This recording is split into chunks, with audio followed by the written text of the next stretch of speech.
I want to pick up on this headline from my friends over at the FT in the last month. Apollo's cutting risk and stockpiling cash. Is that true? What are you guys up to? Well, I would say that we've always been known as a disciplined investor. We talk about purchase price matters, we talk about alignment with our investors, and I think that what that statement is, it's really about the gauntlet for approving investments at Apollo has gotten higher and higher over the last year or so, as we see an environment that down the fairway, I'll use a golf analogy, down the fairway, you've got a lot of great things going on.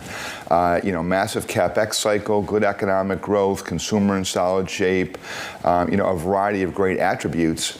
That being said, the rough, where there's lots of challenges, between geopolitics, between the concern about inflation, between the concern about the return of invested capital in AI, there's a variety of left tail items that have certainly grown in stature. As I listen to some of the macro commentary here, I think there's a great deal of humility about the macro view of how the predictions, as I've said here many times, we sat here after SVB, we all thought massive capital slowdown in spending and credit crisis. The US economy really was massively resilient. You guys talked earlier about what's going on with the deficit. I think it's a little bit, it's the economy stupid. The US economy, people just don't want to short the great momentum of what's going on.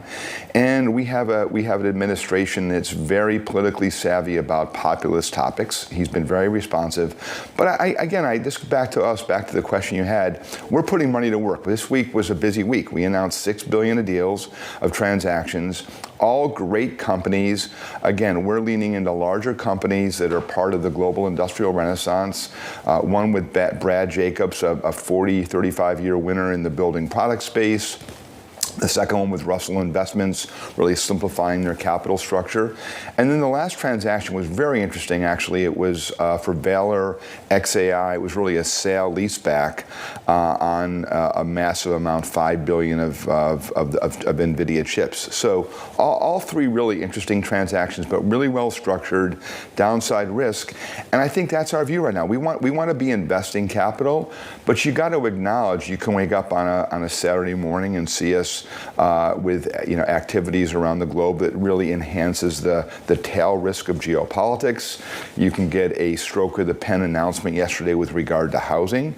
And so I think you have to be very, very careful about how you invest long term at scale. To extend the analogy though, to your point, the fairway is getting narrower, the rough is getting deeper. In the last few years, it's not been that way. Allocate to risk and you'll perform, you'll do well. Well, it feels like a tougher environment. The analogy for golf, for those who play a lot of golf, is worth the US Open. The US Open is known for tight fairways and really punitive rough. And if you cape in the fairway, you're going to be a great victor and you're going to have great success. I think there's going to be, as last year will remind us, you can have some bumps in the road during the course of the year that definitely change the trajectory on liquidity, on momentum, on risk appetite. But I think the long-term trend is quite positive, but I do think you have to be very measured about how you execute your business model.